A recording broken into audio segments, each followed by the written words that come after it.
monetária do Banco Central decidiu reduzir a taxa básica de juros para 13,25%. Esse é o primeiro mês de corte da Selic em 3 anos. A decisão foi comemoradíssima pelo governo federal, mas as críticas a Roberto Campos Neto, presidente da autoridade monetária, continuaram. Gleisi Hoffmann, líder do PT, acusou Campos Neto de sabotar o desenvolvimento do país. O lucro da Petrobras caiu quase 29 bilhões de reais no segundo trimestre de 2023, o que representa, gente, só para vocês terem uma ideia, uma queda de 47% em relação ao mesmo período do ano passado. O resultado foi divulgado após a mudança na política de preços da empresa, que abandonou o conceito de paridade de importação e implantou o modelo defendido pelo Partido dos Trabalhadores. Além disso, a Petrobras vem operando com defasagem de cerca de 20% na venda de combustíveis.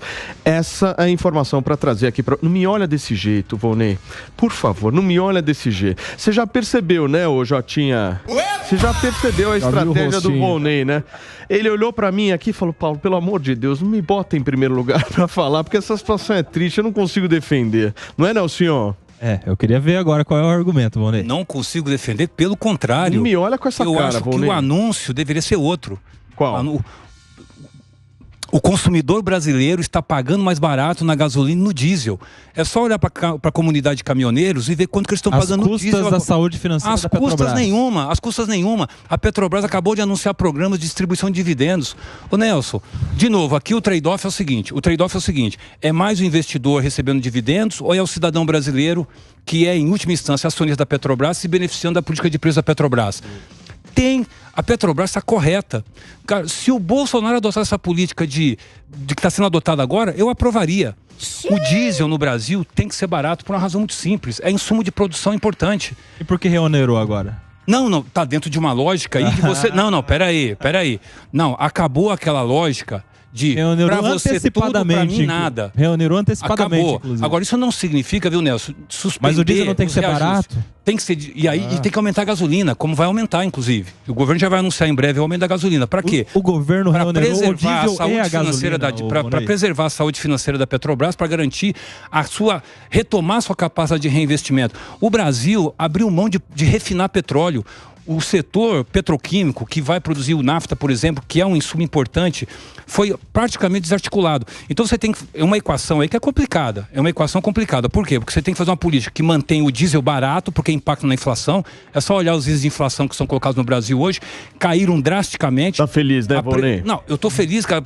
Não é que eu tô feliz. Eu acho que radiante, olha o sorriso dele. Nós estamos num caminho, cara, adequado, decente, correto. Veja, estamos preservando integralmente a Petrobras não está com prejuízo, então eu acho que a manchete deveria ser diferente. O cidadão brasileiro se beneficia, o caminhoneiro se beneficia com o preço do diesel e os brasileiros se beneficiam com a queda da inflação. Agora, essa política sempre foi uma política meio populista, hein? Isso Bolsonaro fez de maneira populista, Lula está fazendo de maneira populista, sempre é assim a história do combustível. É ou não é, Fabinho? Explica melhor pra gente como é que o preço da gasolina se forma. Bem rapidinho, assim, só pra Não, acho que no longo prazo isso volta pra gente. Câmera close aqui, Marcinho, arrebenta no Fabinho. No longo prazo, isso vai voltar pra gente com toda certeza. Porque foi tirada a paridade internacional, que faria o preço estar sempre adequado ali com o preço internacional. À medida que você cria uma defasagem, você começa a dar prejuízo para a empresa. A questão é, hoje tem uma margem muito alta, mas até quando a gente vai ter essa margem? E é aí que o bicho pega. Porque hoje tem a margem, a gente consegue fazer a política pública, mas lá na frente, a gente viu acontecer isso em outra proporção, Venezuela. Que o petróleo, a gasolina foi utilizada ali como fonte de receita, de populismo e acabou dando no que deu. Então a gente tem que tomar muito cuidado, utilizar uma empresa de capital aberta para mexer no preço da gasolina. Acho que esse é o principal ponto. É uma empresa de capital aberta, visa o lucro e visa o crescimento. A União, ele recebe muitos dividendos também da Petrobras. Agora, Nelson, essa história do combustível sempre foi uma história que eleitoralmente trouxe prejuízo para quem mexeu. Né? A história mostra que essa mudança... O liberalismo não consegue produzir resultados eleitorais. Não dá. Mas a questão é a seguinte, Paulinho. Essa mudança artificial no preço do combustível, a história recente, inclusive, mostra que não deu muito certo. Não deu muito certo. E agora eu vejo que o governo está numa sinuca de bico aí, tá numa situação difícil. Por quê? A gente tinha a política de preços internacionais do combustível que estava ali, meio que aquilo determinava o preço do combustível. Depois da mudança, ninguém está entendendo muito bem essa nova, esse novo jeito do preço da Petrobras. Só o Volney que entende. Eu posso explicar para sua a questão é a seguinte. A questão é a seguinte, Volney. Me explica aqui. A questão é a seguinte. O governo está numa sinuca de bico por quê? Ou agora ele deixa baixo o preço, mesmo quando teria que aumentar, e aí prejudica o acionista, que é esse lucro que caiu aí. Isso eu acredito que seja até aceitável o presidente Lula, porque ele assumiu o governo criticando o lucro da Petrobras do ano de 2022. Então ele não está ligando muito assim para a saúde financeira da empresa e para a divisão dos lucros. Ou, se ele for ligar para a saúde financeira da Petrobras, ele vai ter que subir o combustível e isso é péssimo, porque daí aumenta a inflação. Se aumenta a inflação, as coisas no supermercado sobem de preço, vai pressionar o Banco Central em relação à taxa de juros tão criticada, ou seja, é ruim ou pior, não tem muito... E o Roberto Campos Neto, você gosta dele? Não, calma, deixa eu só retomar aqui a fala do Nelson. É sempre um bom provocador, viu? É interessante que a boa provocação é aquela que não tem resposta, então tem que criar, mas não tem muito. Mas eu tenho uma resposta para você. Veja, o brasileiro de forma geral, ele elogia muito os americanos, que lá se pratica preço de combustível muito barato. E ele compara, inclusive, o Brasil compara o preço da gasolina nos Estados Unidos com o Brasil. Ora, quando o Brasil faz uma política de preço um pouco parecida com o americano, agora a política está errada. Então tá dando um chute aí no tico e o teco. É sobre isso que a gente está falando. Calma, eu vou chegar lá. Então veja, o que está acontecendo? Quando a política da Petrobras anterior, para o nosso telespectador entender rapidamente o que estava acontecendo, era o seguinte: você prioriza investidores por meio de pagamentos de dividendos às custas do consumidor brasileiro, elevando o preço de diesel, elevando o preço de gasolina. Qual é o reflexo disso? Na inflação. O custo de produção das empresas aumenta, o frete aumenta, a inflação aumenta. E o Banco Central depois vai lá e aumenta os juros, alegando que a inflação está alta. Essa é a lógica. O que o governo está fazendo? Não, a política de preço ela é estratégica, ela está dentro de um conjunto de política econômica. Ela não é isolada. Ela não é isolada. Dilma também, foi estratégica. Qual foi o equívoco da Dilma? Eu vou dizer para vocês qual foi o equívoco da Dilma. Vamos falar de legado histórico. O PT sabe lidar com a Petrobras? Absolutamente. Absolutamente sabe? Eu acho que sabe. Eu acho que a Dilma cometeu um equívoco quando congelou o preço da gasolina por muito tempo. Ali foi um erro. Foi um erro, por quê? Porque aí você criou essa defasagem no balanço dela, a empresa tirou a capacidade de investimento, mas não é o que está sendo feito agora. O que está sendo feito agora? Você está fazendo subsídio cruzado.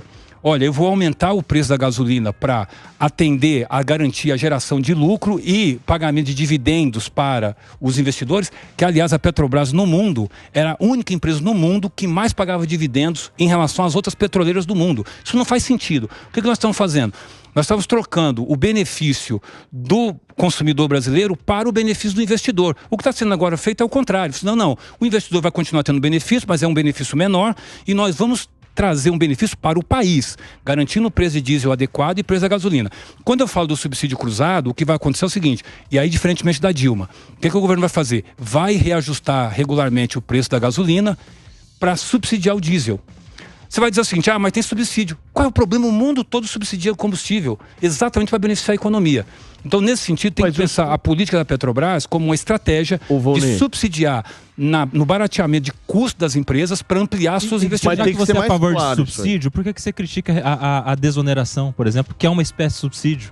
Em vez de você dar o dinheiro, você deixa de cobrar. Qual era isso do Bolsonaro, tão criticada pelo PT, que agora teve a reoneração antecipadamente, inclusive. Você está muito provocador, hein, Nelson? Se você é a favor de subsídio, você tem que elogiar a desoneração do Bolsonaro. Nelson está provocador, depende, hein, Jotinha? Depende. A desoneração... Calma, vamos lá. Vamos lá. Sentiu. Nelson, você já ouviu falar do Refis, né? Claro. Não preciso te explicar o que é o Refis. O Refis é um financiamento de dívida de empresas privadas que devem para o governo e que sempre rolam a dívida. E os deputados que têm lá a representação política e que representam esse empresariado rolam essa dívida o tempo todo e não paga. Isso eu sou contra. É um tipo de subsídio que você está dando, né? Agora, quando eu falo da Petrobras e defendo a política da Petrobras, é porque ela tem um propósito. O propósito não é beneficiar o governo diretamente. Agora, e os casos de corrupção que dali saíram? Porque essa semana a gente tem fala que o PT soube lidar Paulinho, com a Petrobras você também com esse é outro histórico? provocador, né? Você Não, tá eu de maneira nenhuma quero ver você aqui suando. Vamos lá, eu te falo. Eu quero resposta objetiva. Com que tipo de credibilidade o PT pode chegar a público e dizer eu sei gerir a Petrobras? Não fica nervoso. Se você está falando de corrupção, cara, corrupção tem que ser investigada. Você sabe quanto que se envolveu de recursos desviados da Petrobras? Foram 6 bilhões. Para uma empresa que gera mais de 200 bilhões de reais de faturamento. E o estrago que foi causado na política de combate à corrupção foi muito maior do que o que foi desviado da Petrobras. E não me olhe desse jeito, não. Quer dizer, pode me olhar desse jeito, não tem problema. E tem uma coisa, viu, ô Volney? Paulinho, não sei se você sabe. Estadão de 2 dias atrás. O PT começa a lotear Petrobras e indica assessor de deputada para subsidiária. Isso recomeçou nesse governo. Principalmente na Petrobras, não seria um... Hashtag gestão. Não seria um bom Tem Ministério Público, tem TCU, tem os conselhos de administração da Petrobras para fiscalizar. E se tiver corrupção, tem que ser combatida. Veja, isso não invalida, a corrupção da Petrobras do passado não invalida a política que está sendo adotada agora.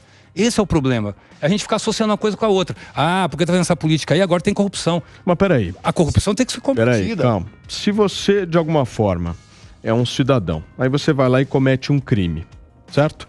Você é preso. Aí você sai da cadeia. Aí o que você faz? Você volta a trabalhar no mesmo lugar que você trabalhava. Seu exemplo não é o mais adequado, Paulinho. Por que que não seria? Espera só um minuto. Olha nos meus olhos aqui. Fala no meu celular, Volney. Você está associando crime com política de preço da Petrobras. Isso não faz nenhum sentido. Mas essa comparação. A Petrobras ela é gerida por pessoas, certo? É gerida. Por pessoas idôneas, absolutamente. Que não era por membros indicados pelo partido que você está insinuando que estava envolvido com corrupção. Eu não estou insinuando absolutamente nada. Peguei apenas um aleatório para tentar ilustrar. Não me venha com provocações, meu querido Volney. Professor João Carlos Matias, você viu que o Volney, ele é isqueirinho também aqui nesse programa. É duro. Ô, Nelsinho, e aí o desempenho do Volney, hein? Você quer falar mais a respeito disso? Não, o Volney tá muito bem. Me lembrou Fábio Piperno, Paulinho. É verdade. Você fala de uma coisa, ele responde outra, que daí tá respondido e pronto. Nelson, eu te respondi, vai. Eu te respondi. Você me perguntou o que eu achava da política da Petrobras. Ô, turma, 7, deixa eu só dar um recado aqui para vocês que estão nos acompanhando.